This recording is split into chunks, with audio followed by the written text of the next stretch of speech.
Entendi. E é assim, então temos essa figura nova que seriam esses serviços que vão muito além do bem ambiental em si, né? Da árvore, da água, tal. E como é que o direito ambiental brasileiro vê essa figura, tal? Como é que você acha que está no nosso ordenamento jurídico? Por exemplo, o Código Florestal chega a falar um pouco sobre isso, né? Explica um pouquinho para a gente assim, qual que é a sua visão sobre esse assunto. Sim, de fato, o Código Florestal trata disso lá no artigo 41 dele, fazendo referência a um instrumento que tem se transformado também num instituto jurídico, que é o denominado pagamento por serviços ambientais. Então, o artigo 41 do Código Florestal tem lá uma exortação ao poder público fazer um programa de estímulo à proteção do meio ambiente e faz menção ao reconhecimento de serviços ambientais relacionados à floresta e indica que uma dessas formas de incentivo é um instrumento que a gente chama de pagamento por serviços ambientais. E talvez aqui, Pedro, esteja a grande interface entre serviços ambientais e direito, né? E sou suspeito a falar, porque é o tema da minha tese, é o tema do livro, eu acho que aqui tem a grande motivação da gente no direito estudar serviços ambientais, porque através do pagamento por serviços ambientais, a gente pode fazer uma discussão de um campo muito pouco explorado dentro do direito ambiental, ainda muito incipiente, mas muito promissor, tanto no âmbito da teoria do direito ambiental, quanto no âmbito da prática do direito ambiental. E por que isso? Porque essa interface entre serviços ambientais e direitos, através da figura do pagamento por serviços ambientais, permite a gente fazer uma discussão sobre o direito como um instrumento não apenas repressivo para a proteção do meio ambiente, mas sim o direito como um instrumento promocional para a proteção do meio ambiente. E aqui no âmbito da teoria, isso é um prato cheio para fazer discussões muito interessantes, né? Nós, aqui no Brasil, até por conta da nossa cultura predominantemente positivista de construção do direito, nós estamos acostumados a verificar o direito estabelecendo bens juridicamente protegidos e fazendo essa proteção quase que exclusivamente através do combate ao ilícito. Então, a estrutura que a gente tem, basicamente no nosso direito, é fixar um bem protegido e dizer que algo contrário a esse bem é um ilícito, e para proteger o bem, então, a gente reprime o ilícito, né? No direito ambiental, isso é muito evidente. Então, se o objetivo da legislação é a proteção de uma nascente, por exemplo, o que nós vamos ter aí, então, é normas que dizem que você não pode fazer perto da nascente, por exemplo, figura da área de preservação permanente, e a tutela desse bem jurídico se dá pela repressão. Se você não respeitar a área de preservação permanente, vai sofrer a multa, vai sofrer a sanção penal, vai sofrer a sanção administrativa, e a sanção civil, inclusive, de reparação de dano. E nós temos sido muito pródigos em ampliar o direito ambiental dentro dessa lógica da repressão. Algumas vezes pela legislação, mas muitas vezes e cada vez mais frequentemente pela jurisprudência. Então, a gente tem uma jurisprudência civil referendando e aprofundando essa lógica da proteção pela repressão a toda hora, né? A responsabilidade civil não é só objetiva, é objetiva pelo risco integral. O ônus da prova é invertido, não se aplica a prescrição, e assim não se aplica a teoria do fato consumado. Ou seja, uma série de construções, muitas vezes jurisprudenciais, para tentar, através dessa estratégia de repressão, atingir o objetivo de proteção de um determinado bem ambiental. O penal é a mesma coisa, o administrativo é a mesma coisa. Quando a gente começa a falar em serviços ambientais e internaliza isso no direito por meio do pagamento por serviços ambientais, a gente abre margem para discutir o outro lado da moeda. Será que o direito também não é capaz de alcançar o objetivo de proteger bens jurídicos por meio de instrumentos promocionais, por meio de instrumentos de incentivo, por meio de sanções que não são negativas, tomadas como algo ruim pelo seu destinatário, mas como sanções positivas, tomadas como algo desejado, vantajoso para o seu destinatário?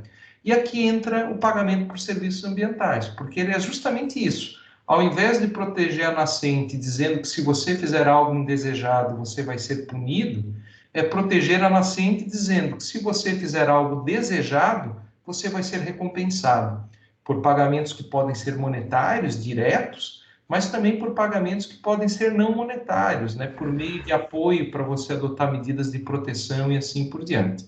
Na teoria, no direito brasileiro, a gente encontra a possibilidade de fundamentar a função promocional do direito como um tema de teoria geral do direito, né? E é possível construir isso. Aplicando isso para o direito ambiental, é possível também fazer essa justificativa teórica a partir do princípio que começa a ser desenvolvido, que alguns denominam de princípio do protetor-recebedor, né? Como a contraface do princípio do poluidor-pagador. Então, se aquele que desenvolve atividade poluente deve ser responsável pelos custos da poluição, aquele que desenvolve atividades ambientalmente desejadas pela sociedade, é um provedor de serviços ambientais, deve ser recompensado por conta desses serviços que não é ele que produz, quem produz é a natureza, mas que ele, com as suas condutas humanas, facilita, amplia, torna potencializado esses serviços ambientais. Então, sim, há base no direito ambiental no que diz respeito à sua teoria, né? Não são estratégias excludentes entre si. Você pode ter a estratégia de repressão e também a estratégia de promoção, e existe essa base teórica, então, e a gente está incipientemente começando a traduzir isso em legislação.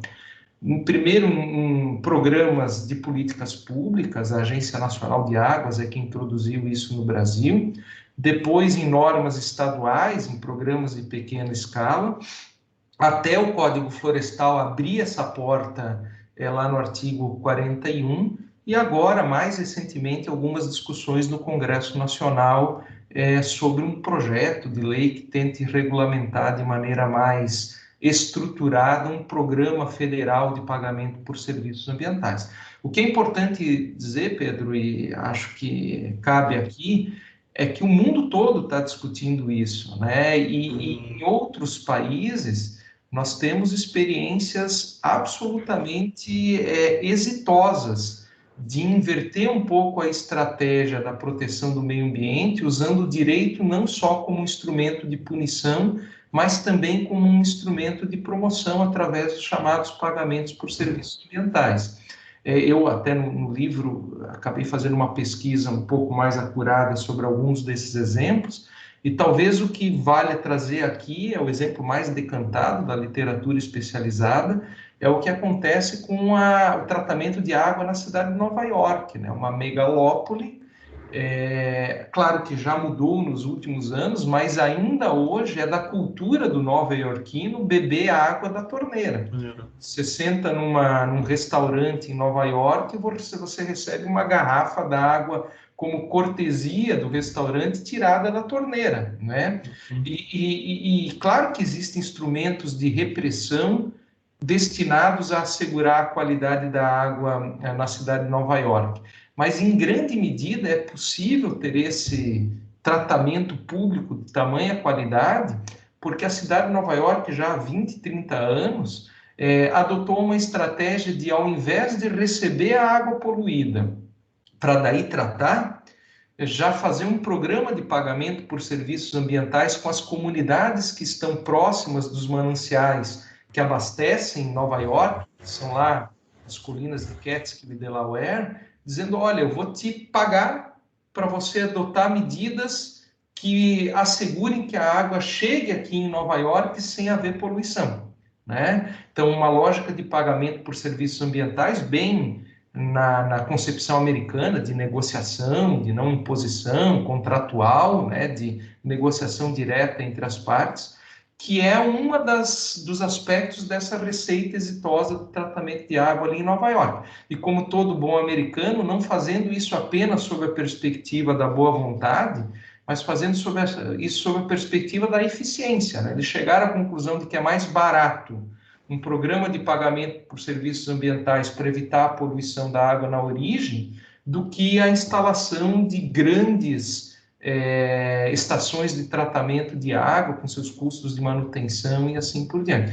Então, o potencial é enorme para a gente ter essa nova concepção de proteção do meio ambiente, mais alargada, e o direito, inclusive o direito brasileiro, me parece que alberga isso de maneira bastante tranquila, desde que a gente esteja disposto a olhar diferente problemas diferentes, né?